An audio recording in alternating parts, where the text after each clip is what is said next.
Sri Lanka'yı size biraz anlatayım. Ana fareye bak, ayağımın yanından geçti. Son yıllarda gördüğüm en iyi insanlar Sri Lanka'dakiler. Ya dünyada gittiğim en ucuz ülkelerden. Sezer kardeşim, en yakın hastaneye gitmek istiyor musun?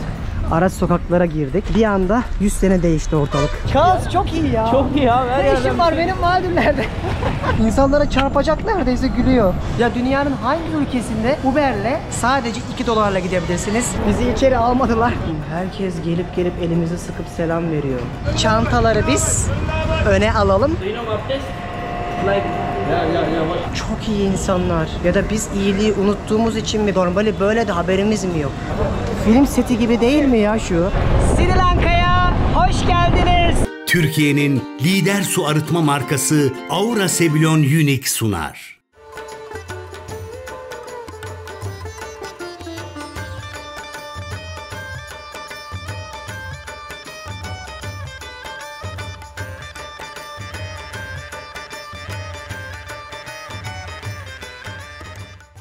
Tuk-tuklar diyarına hoş geldiniz. Sonuçta burada taksi de var, Uber de var ama bizim en çok sevdiğimiz şey böyle Asya ülkelerinde tuk-tukla gezmek. Uber'de istersen tuk-tukla çağırabiliyorsun. Normalde 40 dakika yürüyeceğimiz bir yer, sadece ödeyeceğimiz para 285. Çok Şaka acayip. gibi. Çok acayip. $1'a gidiyorsun. İnanılmaz. İsterseniz araçla çağırabilirsiniz. Araç çağırırsak da $2. Ya dünyanın hangi ülkesinde Uber'le bir yerden bir yere 40 dakika yürüme mesafesi olan yere sadece $2'la gidebilirsiniz. Sri Lanka dışında hiçbir yerde görmedim. Hadi gidelim. He? Boom. Clock Tower. Clock Tower. Clock Tower. Clock Tower. Give me a 600 rupees. Bro, Uber is cheap. Bak mesela bunlar turist avladıkları için. Uber is over the world cheap. We are not the Uber. I know but We are the doing our job. I cannot You order understand? here. If you want choice, no problem. No, I'm gonna give it 300. No, sorry. Bunlar otelden çıkanları avladıkları Alıyorlar. için. Az önce Bir de de 600 ucuz geliyor onlara. Az önce de kilise tapınaktan çıkarken nasıl yalan söyledi bize. Ya, hemen. Bizi kazıklamaya çalıştı ama bunları Gelme canlı Anadolu canlı çocuğu görün be. diye yapıyoruz. Zaten gideceğimiz yer şurası yani, tuk-tuktan. Yürüyerek zor. Gel içeriden çağıralım. 300. Yeah. Clock tower no? Yeah. Han. Sorry? Han. Clock tower. Kan Clock It's my Tower. plan, no problem. Görüyorsun değil mi? Anna, Kan Clock Tower. Kotua tane. Yeah. In next to Jami ul Alfar Jami. Yeah, in the Central Bank of Sri Lanka. Yes. Central Bank. Yeah. Ulan canlı canlı gördünüz bak. Para değil olay. Kazıklanmak. Yani biz parasında değil. İnsanların, biz Türkiye'de de yapıyorlar ya, böyle turistleri kandırıyorlar. Hatta Türkiye'yi TripAdvisor'da falan bayağı bir eleştirmişti yabancılar. Sakın taksicilere inanmayın İstanbul'da falan diye. Ki sonra birçok taksi çekilmeye başladı. Sebebi bu. Turisti kazıklayan aldanır. Canlı canlı gördünüz. Hadi gidiyoruz. Peki iyi adam diyor, o diyor. Biz kötü demedik ki. Yaşıtlarım birer birer evlenip çoluk çocuğa karışırken benim eşgal. Sri Lanka'ya hoş geldiniz. Bindik, şimdi gidiyoruz. Efil efil. Klima alt demiş ha. Böyle etrafı da rahat rahat görüyorsun. Havada çiçek oldu. Yeşilliğin böyle ağaçların altında şehir turu yapıyoruz. Aha bir şey oldu. Aa kaza oldu. Yazık ya. İlginç bir şey. Bak yardımsever insanlar, görüyor musun? Hepsi durdu mesela.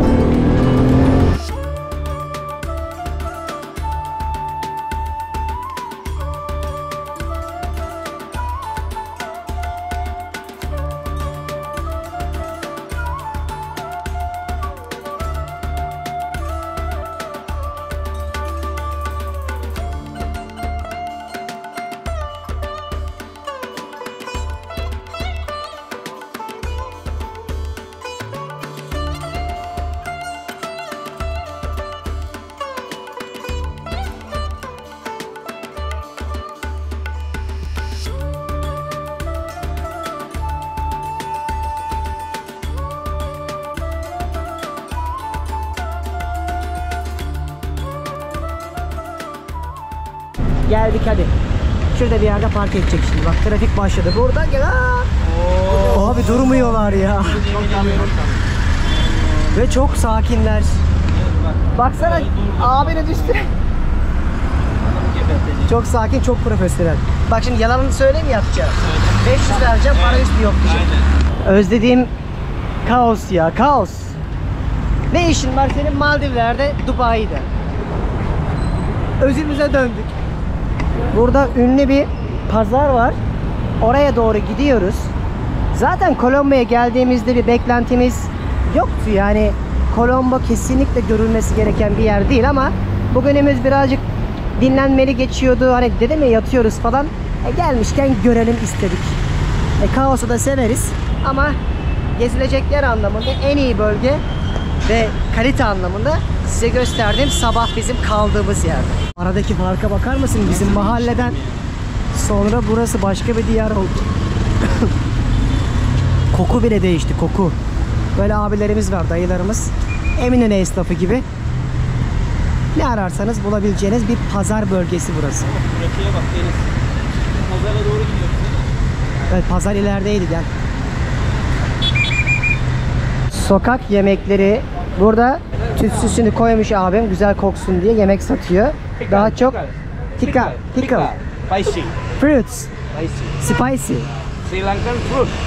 Like this is one mango, That mango, pineapple. Ah, I see. cherry, this devil. But you make it with spicy. Sri Lanka style. Yeah. Thank you. Have a lovely day. Gördünüz mü bak bu adam nasıl İngilizce konuşuyor mesela.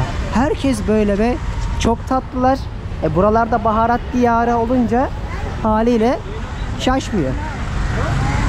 Burada da kokonat suyu içebiliyorsunuz. Sadece 200'e satıyor abi. 70 cent, 60 cent falan.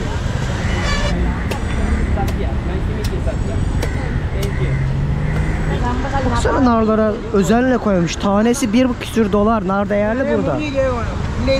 Muhtemelen onlar 35 lira var. 1 dolar işte. Where is this coming from? China. Belli abi, belli yani. Bunlar da yoktur. Tropikalde olmuyor çünkü. Nar çok değerli, üzüm de çok değerli buralarda. Buraya geldiğinde buranın meyvesini yiyeceksin. Mango mesela. Ya da pineapple, ananas. Avokado keza. Herkes kamerayı ne kadar açık Kaos ya. çok iyi ya. Çok iyi abi. Her Ne işim yerden var bir şey. benim Maldivler'de? Abi yolda telefon satıyorlar. Çok ilginç değil mi? Tuşlu telefon satıyor. Yani kim mesela şeyi düşünsenize. Yani telefonum geldi deyip niye buradan alırsın? Daha uygun mu oluyor? Anlamadım. Bak burada da şey var. Eskiden çocukken yapardık. Kadınlar daha çok yapardı. Boyama mandala. Ay, thank you. Oğlum bu adam da have a look. Yani Abi bak gazete okuyoruz. bak İngiltere sömürgesi olduğunu biz de biliyoruz ama İngiltere sömürgesi olup da konuşamayan çok insan da var dünyada. O yüzden şaşırıyoruz. Bak az önceki gösterdiğim spicylenmiş meyveci burada da var yine. Yine nar. Nar demek ki burada çok popüler bir şey. 100 metrede bir. Burası tam Kaos'un sokağı belli. Evet.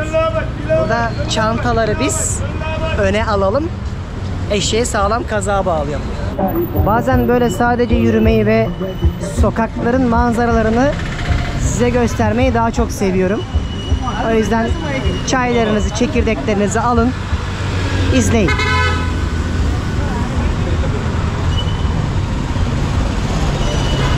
Bir de Instagram'da böyle beni etiketleyip paylaşıyorsanız, dünyanın neresinden beni izliyorsanız paylaşır mısınız hikayelerinizde, göreyim oradan bakayım. Çok güzel yerlerden, dünyanın dört bir yanından izlenmek harika bir şey.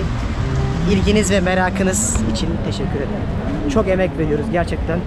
Yani Türkiye'de bunu yapan çok az kişiyiz ama biz bu işi çok seviyoruz. İnşallah daha çok gezip 196 ülkenin, 197 ülkenin hepsini size gösteririm ve YouTube'a sadece gideceğiniz yerin ismini yazıp bir hayalin peşinde yazarsanız ve o videolarımı her yerden izlersiniz. En büyük hayalim bu. Türkiye'de farkındalık yaratmak seyahat konusunda.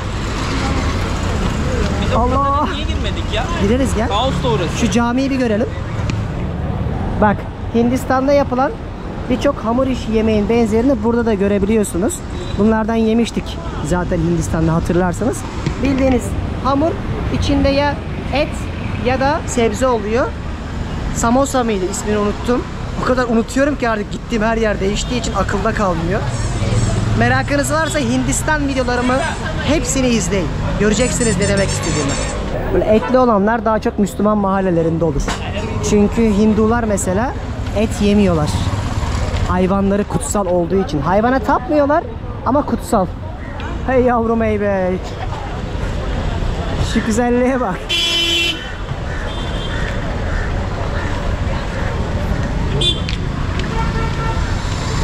Yalnız yine de çok temiz biliyor musunuz? Yani ben Hindistan'daki gibi şuralarda kaldırım var bir kere, her şeyi geçtim. Çok fazla pislik görmeyi tahmin ediyordum.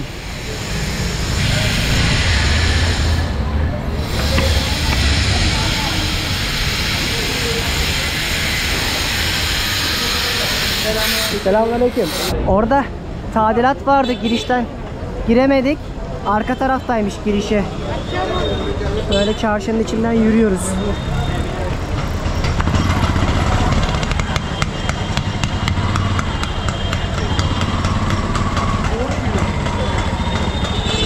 Yaşlılarda bir bıkkınlık, böyle bir yorgunluk, böyle bir hastalık var bir daha. Haberiniz olsun geldiğinizde. Şaşırmayın yani. Şimdi caminin diğer tarafına geldik. Buradan gireceğiz. Çaktırmadan hemen sızalım da bizde çünkü uzun kıyafet yok. Direkt girmeye çalış. This way? Yeah. This way. Bizi içeri almadılar. Sezer'in dövmesine bakıyor, diyor ki sen nasıl Müslümansın? Oğlum yargılamayacağım. Bizi böyle al, buradan alacak. He. Ha? Buradan soktular bizi. Acaba kıyafet mi giydirecek, anlamadım. Ha buradanmış, gel gel.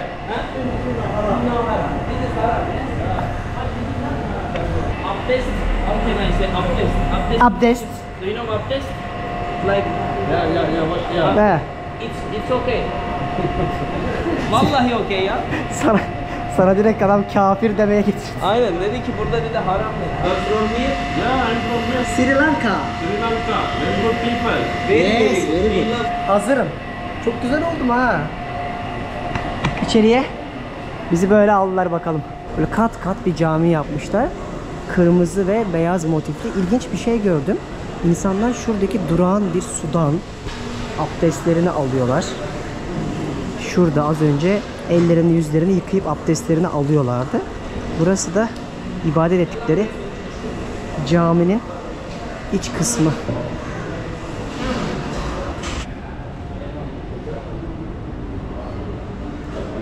Herkes gelip elimizi sıkıp selam veriyor. Çok iyi insanlar. Ya da biz iyiliği unuttuğumuz için mi böyle, normali böyle de haberimiz mi yok? Bak diyordum ya, durağan sudan abdest alıyorlar. Bu bizim bildiğim kadarıyla akan suda olması gerekiyor diye biliyorum. Yani yorumlara yazarsınız. Farklı bir tecrübeydi. Gelmişken görülebilir. Alkolsüz mojitolar, gürlü müllü, işte buzlu, çilekli, soğuk meyve suları yapıyor. Maşallah. Ne?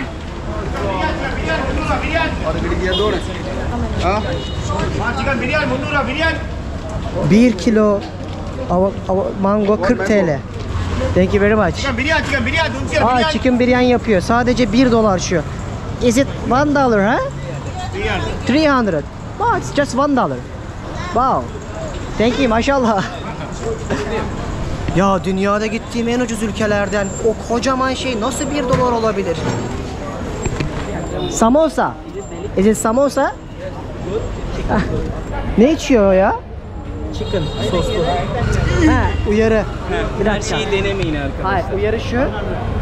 Buzlu, açık buzlu şeyleri içmeyin.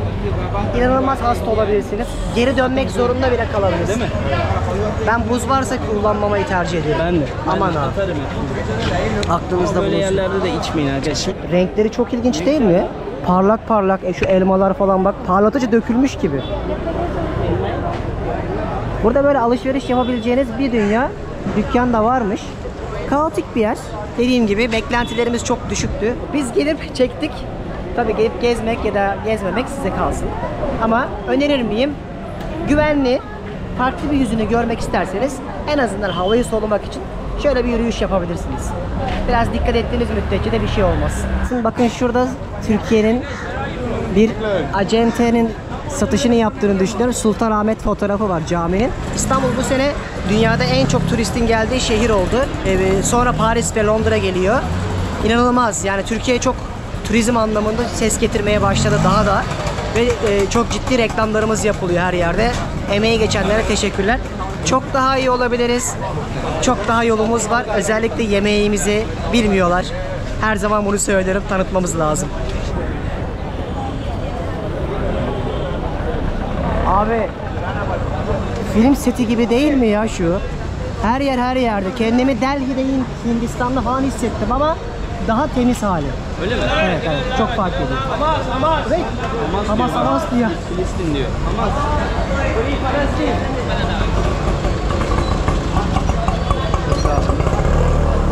Yani tütsüler fışkırıyor. Şuraya bak. Aa!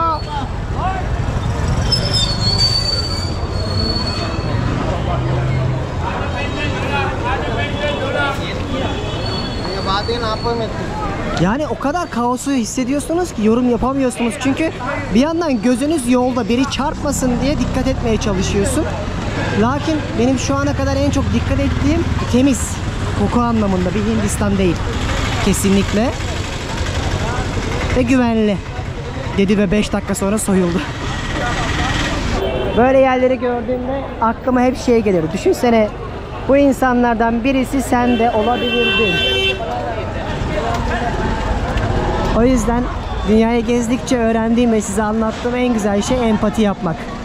Hepimizin birbirinin hayatına saygı duyarak, ben de bunun gibi yaşayabilirdim diyerek, iyilik düşünerek yaşamak lazım. Yani sanırım şu 15 yılda öğrendiğim en kıymetli şey bu oldu. Nedense orada insanları izlerken böyle bir düşüncem zihnimde belirdi, sizlere aktarmak istedim.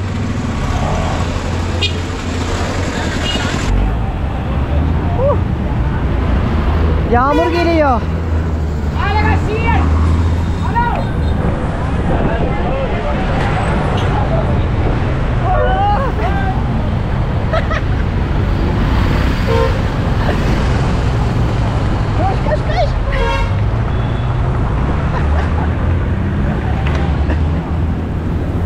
Şimdi burada bir yüzen pazar var. Oraya doğru gidiyoruz.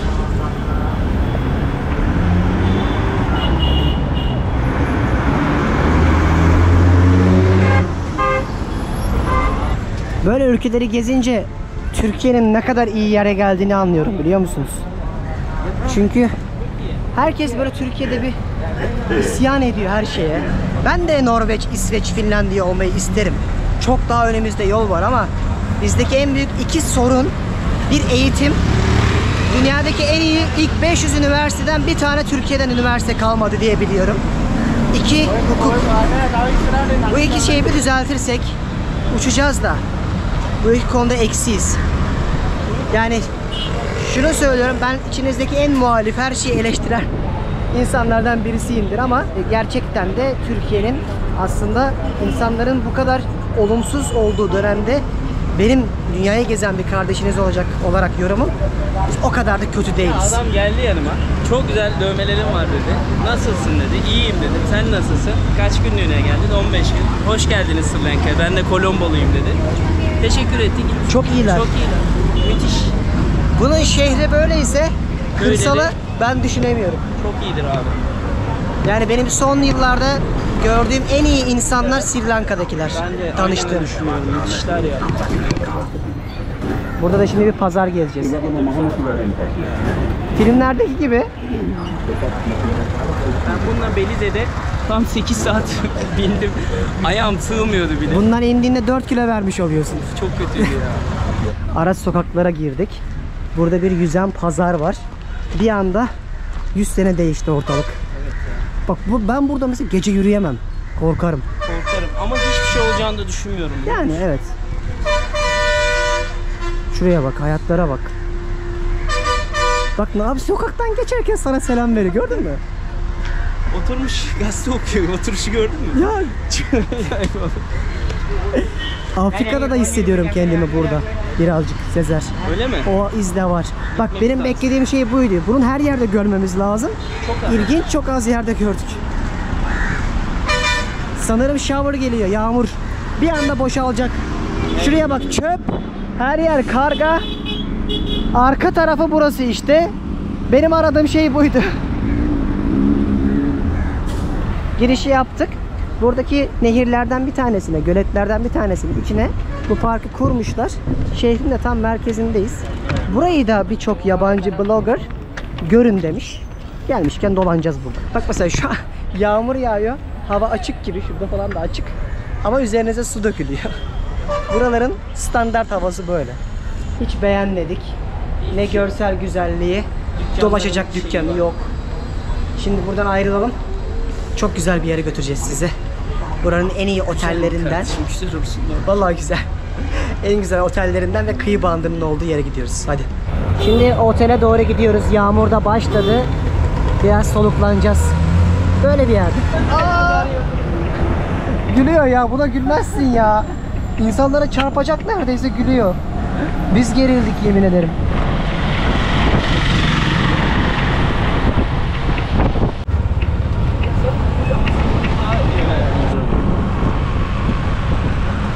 Oo! 90 derecede. Bu Grand Oriental Hotel'de çok güzel bir böyle dinlenme, panoramik camın olduğu, manzarayı görebileceğin keyifli nokta varmış. Ay Allah'ım sana şükürler olsun. Buz. Gel Sezer. Oha otele bak. Kanka fakirliğe tekrardan hoş geldin. Kendini biraz fakir hisset. 4. kattaymış. Uf, nereye geldik Sezer?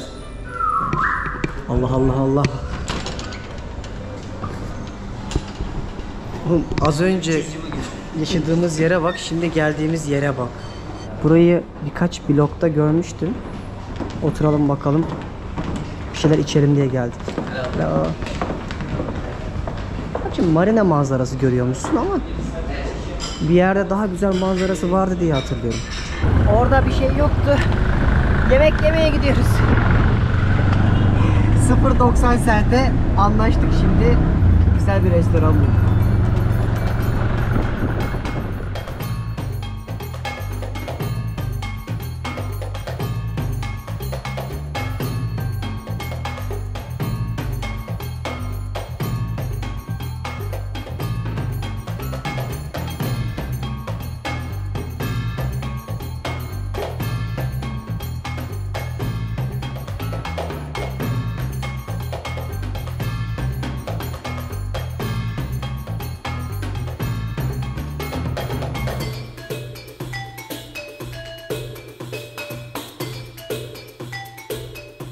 President ha? Başkanın ofisiymiş burası. Aa, baksana Shangri-La'ların olduğu yere geldik. Hemen merkezinde de başkanları oturuyor tabii ki. Buralar çok güzelmiş. Şaşırdık. Sahil kısmına bakın. Şu restoranı bulduk. Yorumları falan da bayağı güzel. Bir akşamüstü yemeği yiyelim dedik. Enerjimiz kalmadı artık. Bakalım içerisi nasıl. Alman restoranıymış. Şurada başka bir restoran bulduk. Oraya gidiyoruz. Koş koş koş. Burası bayağı bir lüks bölge oldu yine. Şoklardayız. Şöyle yürürken şu restoran açıktı. Birçok yer 5'ten sonra açılıyor. O yüzden biz de geldik in on the green diye. Thank you. İçerisi böyle. Biraz böyle İngiliz ve British. İşte İskoç, İrlanda pub tarzında. Bak açlıktan konuşamıyorum bile. Fish and chips söyledik. En garanti o vardı şu anda yiyebileceğimiz. Akşam da güzel bir restorana gideriz. Şimdi sadece bir yeniden enerji almak için buraya uğradık. Fiyatları da kaça geliyor? 1900-290 lirayla, diğeri de 10 dolar. 230 lirayla. Şöyle bir fasulye. Şöyle bir fish and chips söyledik. Yani hiçbir beklentimiz yok. Birçok yer kapalı olduğu için ve 5'te açıldığı için idareten yiyeceğimiz bir şey. Bu da firecracker, tavuklu. Şöyle bir patates kızartması. Ve fish and chips ne kadar kötü olabilir ki? Ne kadar bir beklentimizde olabilir? Güzel, yenir. Yemeği yedik, ayılıp bayıldık mı? Hayır ama yine güzeldi. Beklentilerin üstündeydi. Burada ne restoranlar da var. Ben size bunları açıklamaya yazarım. Bir gün gelirseniz en azından fikir sahibi olursunuz. Zaten akşam çok güzel onlardan bir tanesine gideceğiz. O bölgeyi size gösteririm. Şimdi buranın kordon bölgesi var. Oraya doğru yürüyoruz. Şu otelden çok güzel gün batımı manzarası izleniyormuş. Yazıyor bak. Galle Face Hotel. Burayı bayağı övmüşler. Buradan bir manzaraya bakalım. Muhtemelen biz sabah gittiğimiz oteli bana rehber yanlış söyledi. O çok güzel değildi çünkü. Yani hiçbir şey yoktu hatta. Doğrusu buydu. Gün batımı manzarasını izlemek için bu oteli önermişler birkaç yerde, bakalım. Sen kredi kartını getirmiş miydin? Getirdim kardeşim. Başka bir dünyaya geldik. Yani doğrusu buraymış abi, evet. Şimdi o dediği yani bu 360'lık olan. yok, bu asıl böyle güzel bir restoran varmış. Bar gibi gün batımını izlemek için. Bakalım bulabileceğiz mi? Böyle okyanusa sıfır bir yerde otelin bahçesi burası. Hatta şurada bir etkinlik olacak galiba. Bak millet hazırlanıyor. Şöyle oturduk, bir kahve falan söyleyeceğiz. Ya gerçekten o kadar uygun ki bir tane kahve $2,5, bir tane vodka $3, bir bira $2. Ya inanamıyorum yani böyle bir yerde bile. Zaten biz biraz daha yukarılarda size göstermiştim, hani fiyatların uygun olduğunu söylemiştim ama bu kadar lüks bölgesinde ve denize sıfır bir otelin barında, restoranında bile bunu görünce Sri Lanka şu ana kadar son bir yılda gittiğim en ucuz ülkelerden birisi olabilecek gibi görünüyor. Dedim dayanamadım. Bir otel fiyatlarına bakayım dedim mesela buranın. Yani $150 falan geliyor gecelik, denize sıfır konumda en pahalı otellerden bir tanesi olmasına rağmen. Bu bölgelerin hepsini ben yine biliyorum artık Kolombiya'ya. Gelmeden önce de dersime çalışmıştım. Size bölge bölge otel önerilerini yazarım açıklamaya, oradan bakarsınız. Çünkü oradan baktığınızda en azından merkezi konumları ben sizin için gezmeniz anlamında, daha rahat etmeniz anlamında oraya bırakacağım. Kahvemiz gelsin. Şansımıza gün batımı yok bugün. Böyle bir zaman geçireceğiz en azından. Okyanus havası alıyoruz.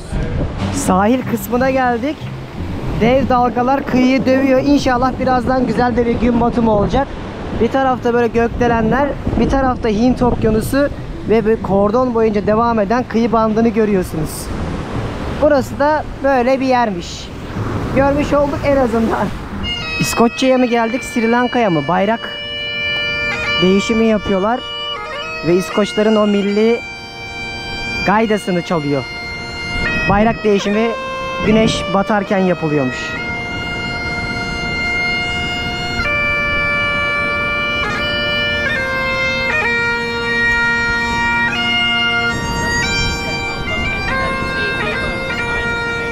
Bakın otelde kalan ünlü isimleri görüyorsunuz. Mesela şu abi Lipton çaylarının üreticisiymiş. Ki buradan üretiliyor diye biliyorum çaylar zaten. 1908'de burada kalmış. En ünlü gördüğümde Scarlett Johansson. Şimdi neden bu adamlar buralara gelip kaldılar? 100 sene önce ticaret yapıyorlardı. Hadi gelin Sri Lanka'yı size biraz anlatayım. Türkiye'nin 1/10 kadar bir ada ülkesi burası. Kişi başı gelir sadece yıllık 3-4 bin dolar ve 20 milyon kişi yaşıyor. 700 milyar dolarlık bir ekonomisi var bu ülkenin. Çok küçük bir ülke aslında. Bu ülkeyi kimler sömürmüş biliyor musunuz? Hani bu otelleri falan gösteriyorum. Hepsi kolonyal dönemden kalma oteller bunların. Önce Portekizler geliyor 1600'lü yıllarda.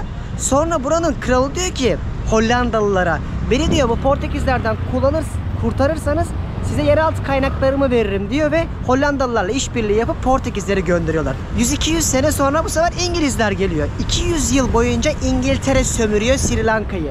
İşte o güneş batmayan ülkeyi size ben İngiltere'deyken anlatmıştım ya, ucunun dokunduğu diğerlerden bir tanesi de burası oluyor.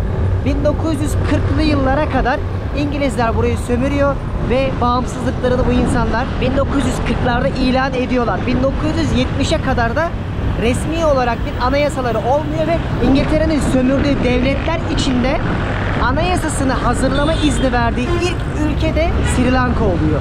İşte günümüzdeki bu lüks oteller, lüks binalar, lüks yapılar, kolonyal dönemden kalanların hepsi de İngiliz, Portekiz ve Hollandalıların. Aslında bu insanlar da dediğim gibi Hindistan'dan buraya geliyor. Bu arada Sri Lanka'nın yukarısından bakarsanız haritaya Hindistan'a mesafesi sadece 31 kilometre. Ama buraya geldiklerinde demiştim ya Budizm'e inanıyorlar diye. Buraya gelen kolonyal dönemdeki dini yaymaya çalışan Hollanda, Portekiz ve İngilizler yayamıyorlar çok fazla. İnsanların dini de hala Budist olarak kalıyor. Çok az bir Katolik var. Ve günümüzde de gerçekten hani dedim ya ekonomileri çok kötü diye. Bu insanlar gerçek anlamda yoksul bir ülke olarak biliniyor ve bu gördüğünüz gökdelenlerin de hepsinin sahibi Çin, Hintli yatırımcılarmış. Biz de şimdi Sezer kardeşimle şöyle bir kıyıdan, kordondan yürüyoruz. Burası çok güzelmiş. Çok beğendik. Kordon, Alsancak kordon ya da Fethiye kordona benziyor. Alsancak'ta yürüyoruz. Aynen öyle. Bak Yani şansımıza bir hafta sonra özellikle hava dönecekmiş ve geri daha çok güneş görüyor olacağız. Kordonda giderken şöyle dayım karidesler, ekmekler falan yapıyor. Yerel bir şey. Sosladı onu. Altta böyle kömür var. Ateşte kömür olarak kullanmışlar. Hi. Hi. What is it? Wrong body. Bari. Wrong body. Wrong bari. Wrong bari'ymiş. Selamünaleyküm. Aleykümselam. Baksana yağda böyle. Sezer kardeşim, en yakın hastaneye gitmek istiyor musun?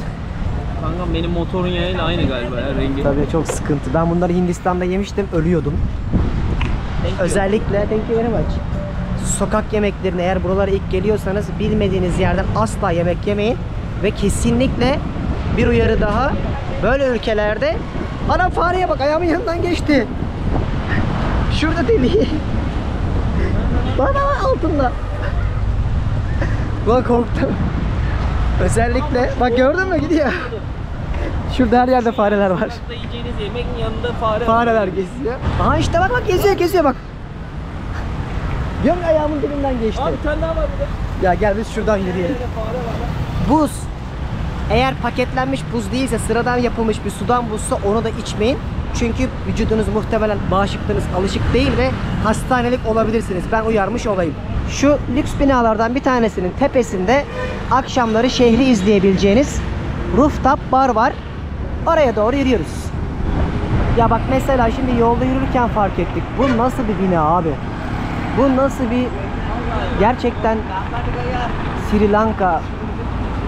Her yere böyle gökdelenler dikmişler, yatırımlar yapmışlar var ya.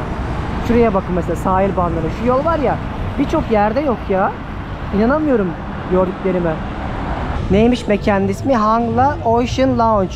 Böyle bir AVM'nin yine gökdelenlerin altında bir yere geldik. Kıyı bandından yürüyünce. Kaç para mesela kankam? 1795, Allah'ım 180 lira. yarabbim. Mesela bir tane şarap alsaydık büyük. 900 TL. Yani 900 TL. şarap pahalı burada. Şarap pahalı. Ama genel olarak bir Rengi kokteyl 5 180 dolar. ama. Aynen. Hadi gel bakalım. Evet. Hello. Allah Allah. Şu ortama bak. Hello. Vay anasını ya.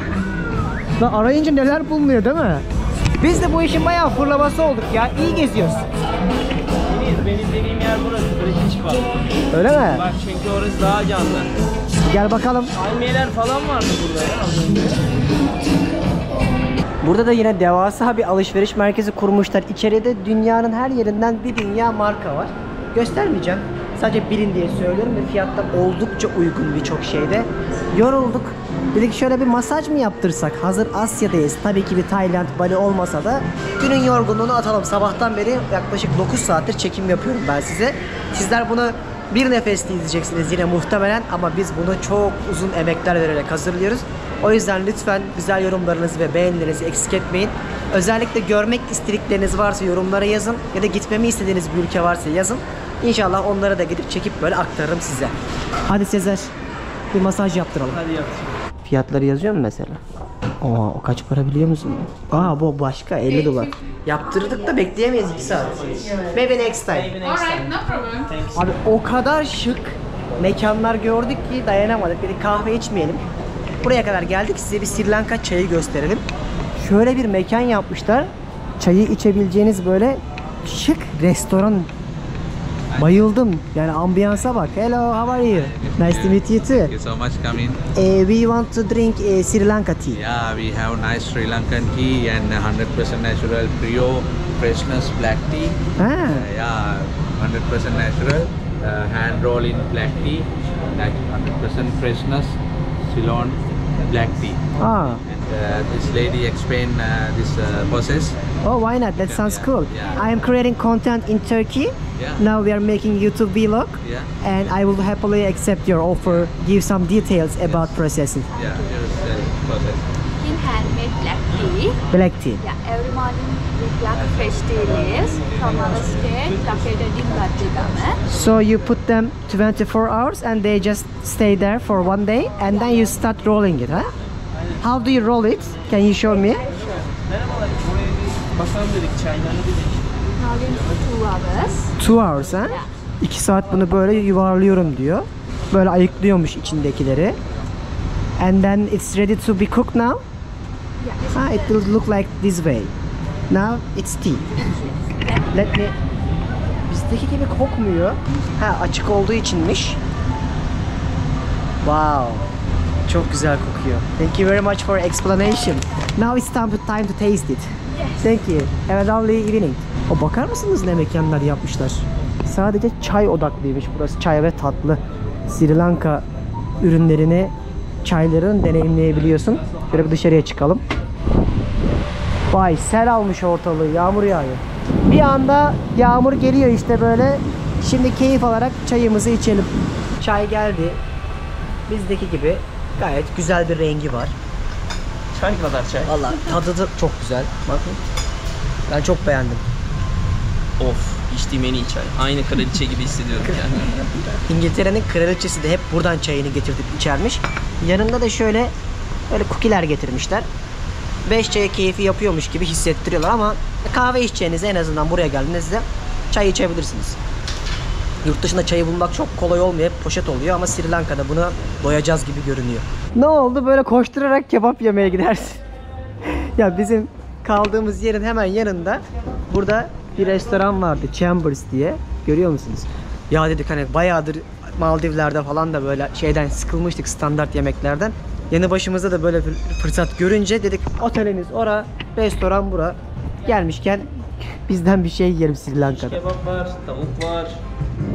Bağdati kebap var. Bir de bana diyorsun ki AVM'de yiyelim. Adana da var. Daha ne olsun? Böyle tertemiz. Is it Turkish restaurant? Is this Turkish restaurant? Ah, Mixed. mixed. Middle East. Middle East. Okay, sounds cool. Hadi gel. Hadi bakalım. Özlediğimiz tatlar. Ya abi şunlara baksanıza. Bizim oralardan birçok tatlar var. Ve musakkasına kadar yapıyor. Yaklaşık olarak 6 dolara falan yiyebiliyorsunuz. Bak şiş tavuklar var 8 dolara falan. Fıstık gibi şimdi burada yemeğimizi yiyelim. Sri Lanka'da yani öyle çok şu ana kadar dikkatimizi çeken bir mutfak yok. Zaten çoğu restoranları da araştırdığımda steakhouse'lar, İtalyan restoranları vesaire var. Çok iyi mutfaklar var. Google'ladığınızda da görürsünüz. Ben de birçok yere bakmıştım zaten ama bu şimdilik bizim için daha garanti. Şöyle bir şey söyleyelim mi? Ne Bak kadar? yarım tabak diyor 2-3 kişilik. İçinde Türk'ün chicken kebap var. Bağdancan kebap var. Patlıcanlı. Bağdacan kebabı. Ha şurada 2-3 Yani kişi karışık yiyebileceğimiz 5900. 6.000 liraya yani 600 liraya. Yani 20 dolar bile değil şu para. Bir de ama şimdi tekslerle servis parasıyla o 20 dolara geçiyor. 20-25 olsun. Bence 30, Şehrin en pahalı 30 yerindeyiz. olacak. Bak görürsün. Olsun. Helal hoş olsun. Helal hoş olsun. Şurada tavuk ızgara söyledik. Artık et yemek istemiyoruz. Şurada fatuş salatası var. Bu Arap ülkelerinde olur. Şurada tavuk biryani yapmışlar. Böyle pilavla falan yiyeceğiz şimdi. Şurada bir neydi bu? Şakşuka mıydı? Şeyden musakka. Musakka. Değişik bir musakka. Ekmek de var. Nasıl Sri Lanka'yı sevmeyelim. Sezer'in beğenmediği tavuğu ben yiyeceğim bir de. Ama o kadar kötü değil ya. Burayı Sen ön yargılı girdin direkt. Gayet iyi. hadi lan. Vallahi güzel, Kameralara oynuyor arkadaşlar. Standart YouTube gel, YouTuber ya. Şöyle musakka geldi. Bakalım. Vallahi İran'da, Arap ülkelerinde her yerde var. Güzel. Bence başarılı Ha. bir plan. Değil mi? Güzel ya. Yani güzel burası. Fiyat olarak da çok uygun bu arada. Tavuk but gibi bir şey. Böyle fırınlamış bunu sanırım. Şöyle güzel bir şeye benziyor. Güzel mi? Bu daha güzel. Hadi ya. Harika. Ben memnunum. Sezer hep şeyde fine dining alıştığı için Maldivler'de Aynen. Alıştırdılar. artık bunlar az geliyor. Afiyet olsun. Evimize geri döndük. Çok güzel bir gündü. Sizlere hem Sri Lanka hakkında hem de bu şehre gelirseniz neler yapabileceğinizi hani gezi rehberi gibi anlatmaya çalıştım. Dünyanın her yerinde yaptığım gibi. Umarım beğenmişsinizdir. Dünya turunda artık Sri Lanka'dan devam edeceğiz. Akabinde muhtemelen Afrika ve Latin Amerika şeklinde ilerleyeceğiz. O yüzden kanala abone olup bildirimleri açarsanız bütün bu yolculuğuma sizler de ortak olabilirsiniz. Güzel ve keyifli geçen bugün de artık biz dinlenmeyi hak ettik. Yarın yolculuk artık Sri Lanka'nın başka şehirlerine başlayacak. Sizler bunu bir sonraki bölümde izleyeceksiniz. İzlediğiniz için teşekkürler. Sri Lanka'dan selamlar. Türkiye'nin lider su arıtma markası Aura Sebilon Unique sundu.